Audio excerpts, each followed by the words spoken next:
Hallo, willkommen am 1000 Bäcker Report. Heute mit dem Thema Goldaktien sind die neuen Tech-Aktien.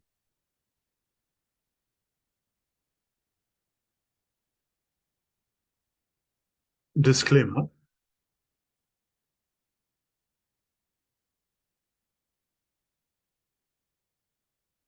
Goldaktien sind die neuen Tech-Aktien. Hier ist eine Übersetzung eines Tweets von Peter Schiff und er sagt, QT ist vorbei und ungeachtet dessen, was die Fed zugibt, ist QE wieder in voller Kraft. Aber dieses Mal wird es nicht gut für Technologieaktien sein, da die vorzeitige Rückzüge von QE sowie die Inflation als auch die langfristigen Zinsen in die Höhe treiben und die Tech-Gewinne senken wird.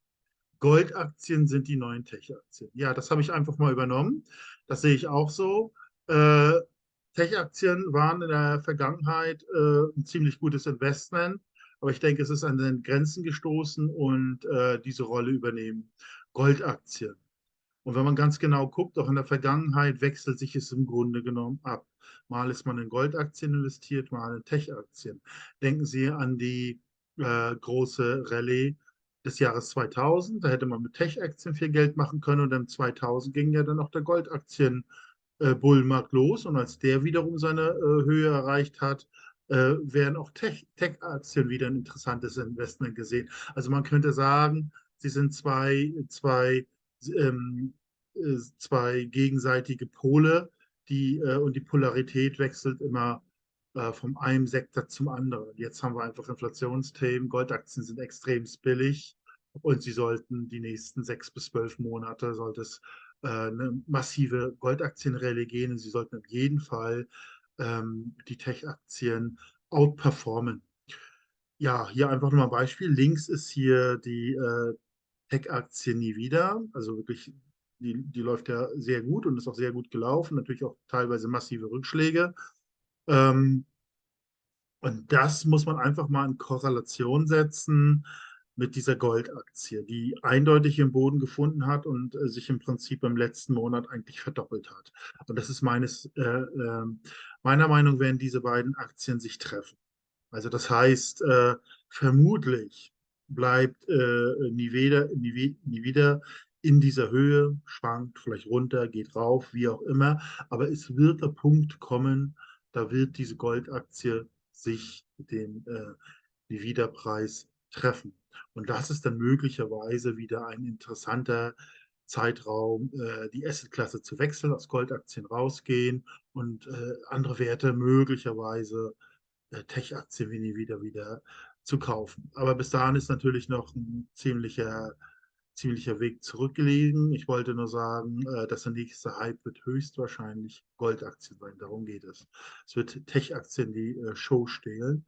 Und das Schöne sind, wir sind eben beim Anfang dieses Goldaktien-Bullenmarktes. Es ist eigentlich von der Masse überhaupt noch nicht realisiert worden. Aber Sie sehen ja selbst, auch einige Verdopplung hat es in diesem Sektor auch gegeben. Und wenn der Gold sich dauerhaft über 2000 $ etabliert, dann kommen ganz neue Anlegergruppen in den Markt, weil dann eben auch Gold 3, 5, am Ende bis zu 10.000 erwartet werden. Und im Allgemeinen nehmen Goldaktien die Preise vorweg. Und deswegen ist das jetzt solche interessante Zeit für Goldaktien. Momentan sind sie noch nicht tief bewertet und dürften in jedem Fall sehr interessant sein, jedenfalls im Vergleich zu Tech-Aktien. Ja, hier nochmal ein Silberproduzent aus Mexiko. Das Unternehmen ist bestrebt, durch Exploration und Produktion aufzubauen und zu wachsen. Das Unternehmen betreibt 4 produzierende Silberminen und 2 Produktionszentren in südzentralen Mexiko. Das Produktionszentrum Guadalupe in Betrieb und der nahegelegene Produktionszentrum und Tagebauminen Capire derzeit Instandhaltungswarten in Erwartung höherer Silberpreise, die jetzt vermutlich kommen und deswegen sehen wir möglicherweise auch das Anlaufen der Produktion. Da habe ich jetzt keine Einzelheiten, aber es ist denkbar. Sie sehen ja, ist aktuell jetzt hier ausgebrochen. Und wie schnell kann eben diese Aktie wieder bei ihrem alten Hoch, beim letzten Goldaktienhoch von 2020 mal $1 sein? Ich meine, hat im Prinzip konnte man sie aussammeln für circa 20 Cent. Das ist ein Produzent und sollte eigentlich schnell wieder bei 1 Dollar sein. Insgesamt mit dieser Berechnung hat die ungefähr einen Potenzialfaktor von 17, ist auch nicht so hohes Risiko, ist moderat bis hohes Risiko und sollte wirklich ein sehr guter Hebel auf steigende Silberpreise sein. Ja, also hier vielleicht nochmal guter Lob, hat 2186 Gramm pro Tonne Silber gebohrt, das ist ziemlich groß. Und dann haben sie noch das Bergwerk Veta Negra. Die Mine Veta Negra ist ein kleiner Tagebaubetrieb, der im September 2019 Produktionsaufgenommen hat. Sie befindet sich 4 Kilometer nordwestlich der Mühle Guadalupe. Die Mine versorgt die Mühle Guadalupe mit silberhaltigem Material aus einer oberflächlichen Zone mit großen Tonnagen. Ja, die gegenwärtigen Arbeiten konzentrieren sich auf die Entwicklung des Produktionspotenzials in dieser Zone. Nochmal die Lage, das ist, sage ich mal, in der Nähe von Mexico City, sage ich mal, mittel- bis südliches Mexiko. Also es wird geschätzt, also man kann sagen, sie haben circa 20 Millionen Unzen Gold. Das ist eben hochgradiges Gold. Wie gesagt, sie produzieren bereits und ist meines Erachtens ein sehr guter Hebel auf Silber und von der Risikostufe moderat bis hoch. Ja, wie gesagt, immer keine Kaufempfehlung. Einfach, ich wollte Ihnen einfach mal einen interessanten, einfach weiteren interessanten Silberproduzenten aufzeigen. Ja, Goldaktienbullenmarkt der 1970er Jahre. Wir hoffen ja auf eine ähnliche Entwicklung. Sie sehen hier die Preise. Hier ging es von 15 oder 20 Cent auf 10, 20, 30, 40 Dollar hoch. Teilweise, Sie sehen es hier, konnte man aus 1000 Dollar 380.000 Dollar machen. Das ist natürlich unvorstellbar. Das gibt es natürlich nicht mit Vorhersage. Es gehört viel Glück dazu. Aber es ist eben auch nicht nur einmal passiert, sondern viele Aktien haben sich derartig bewegt. Dann sage ich nicht, dass wir das replizieren können, aber ich sage, wir sollten es versuchen und vielleicht nähern wir uns diesen Resultaten durch Verteilen und Nachkaufen an. Einige werden nicht funktionieren, einige werden normal funktionieren, eine recht gut, einige eher enttäuschen, aber vielleicht einige wenige erfüllen auch diese Ziele und das würde das dann alles ausperformen. Das Schöne ist, von dieser Tiefe, jetzt zum Gold- und Silberaktienmarkt, gibt es eigentlich nicht so eine hohe Fallhöhe, was auch das Chart darunter anzeigt. Das ist das Verhältnis Goldaktien Gold. Und Sie sehen, seit 1996 sind Goldaktien im Verhältnis zu Gold, fallen sie, haben erst jetzt eigentlich die letzten Jahre ihren Boden gefunden. Und mit dieser Neuetablierung des Goldpreises dauerhaft über 2000 Dollar, ist es denkbar, dass enorme Energie in die Goldaktien fließt und es kann natürlich zum Super-Spike, zum Superanstieg in kurzer Zeit führen, den zumindest bis zum Medium dieses Charts hier zurückführt, vielleicht auch darüber hinaus. Wir werden es sehen, jedenfalls ein absolut interessantes Chartaufstellung und ich denke, das Potenzial ist groß. Ja, wir sollten die Investments an den kommenden Ereignissen ausrichten. Ich meine, wir können einfach nicht mehr herkömmlich unbedingt investieren, weil wir haben diese Ungleichgewichte.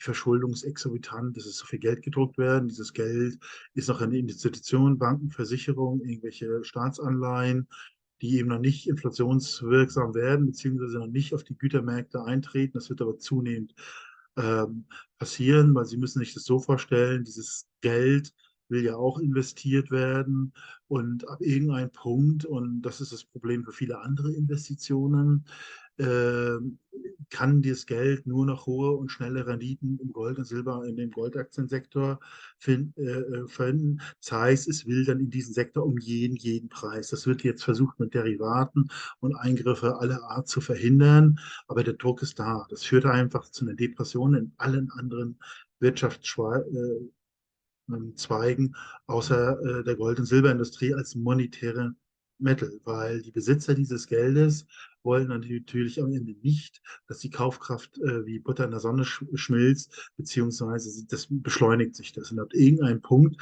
ist der Magneteffekt, so nenne ich das, so stark, dass die gesamten Investoren in diesen Sektor gehen. Wie gesagt, das wird jetzt noch verhindert. Ich nehme an, das Ganze wird jetzt stufenweise oder muss hochgelassen werden, weil der Druck auf das Gesamtsystem ist groß. Man wird vermutlich Gold bei 2,3, 2,5 versuchen einzukeilen.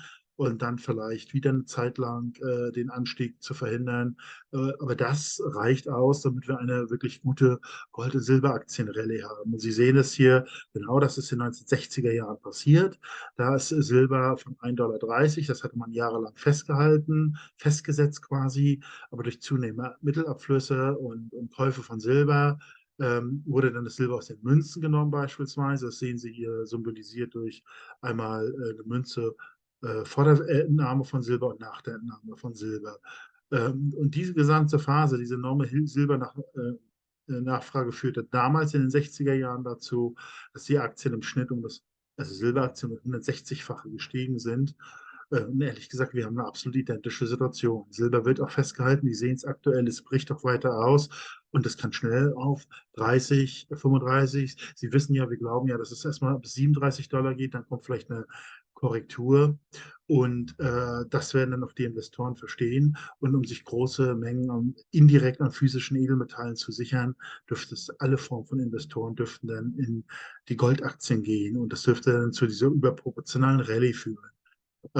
Ja, und dadurch, wenn diese extreme Unterbewertung abgebaut wird im Feld zum Gold und Silber, kann man möglicherweise mehr Sachwerte kaufen, mehr Gold und Silber. Und dieses Gold und Silber schützt einen dann auch vor möglichen systemischen Risiko, Bankenproblemen, wie auch immer.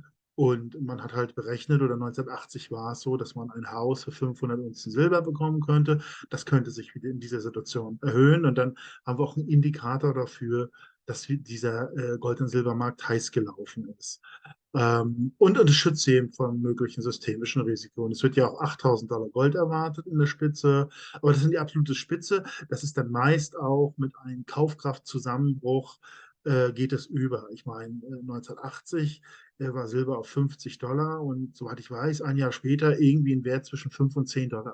Das fällt dann einfach mal um ja, beinahe 90% einfach so. Das ist natürlich dann die Kehrseite davon. Aber da sind wir noch weit entfernt. Wir stehen im Vordermann, ja nicht dahinter. Aber wenn diese Gewinne hoch sind und jeder Gold- und Silberhaus kann, muss man die Assetklasse wechseln. Das könnten Immobilien sein oder je nachdem, wie es an der Börsenwelt aussieht, Top-Fonds und Top-Aktien, die wir ja versuchen auch zu identifizieren, dass man ein Konzept hat, was man für seine exorbitanten Gewinne dann kaufen kann. Und Sie sehen es hier auf der rechten Seite, das ist Berkshire Hathaway. Wenn man sieht, 1980 war der Höhepunkt von Gold, hätte man da seine Goldaktiengewinne, Gold, Silbergewinne zum Beispiel in Top-Fonds wie Berkshire Hathaway gekauft, hätte man 20 Jahre inflationsfreies Wachstum gehabt. Also diese Aktie stieg von 400 $ auf 80.000, das 200-fache. Und viele andere Fonds und Top-Aktien sind in einer ähnlichen Art und Weise gestiegen. Also wenn man diese verschiedenen Ereignisse, da darf man eben nicht Opfer sein und sollte sich beteiligen. Man muss einfach im Prinzip diese Ereignisse multiplizieren. Und wenn man das einfach mal tut, kommt man auf eine unglaubliche Zahl. Also wenn man jetzt 200 $ in Goldaktien investiert, die vielleicht im Schnitt das 25-fache von dieser Unterbewertung steigen, dann mehr physisches Gold und Silber kaufen, die Kaufkraft steigert sich vielleicht in der Spitze um das Vierfache und das wiederum dann am Ende reinvestiert mit Top-Häuser oder Top-Aktien oder Top-Fonds, die dann, sage ich mal, bei der Normalisierung des Finanzsystems um das 50-fache steigen können. In der Vergangenheit ist es so gewesen, das sind sogar niedrige Zahlen. Hätte man sich da gehalten, hätte man aus wenigen Geldern Multimillionen machen können.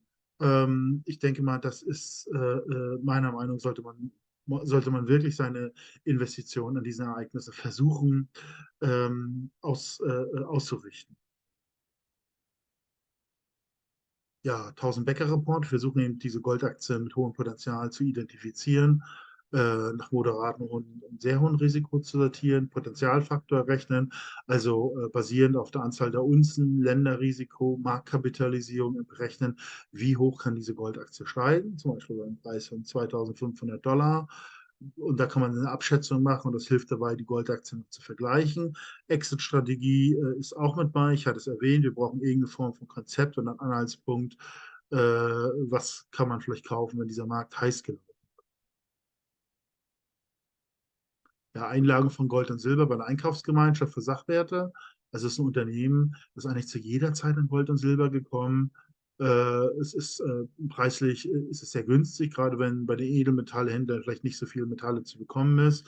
Einfach, dass sie eine Alternativen haben, einfach überweisen und das Geld ist dann sofort im Zollfreilager gut geschrieben. Genauso leicht ist der Verkauf.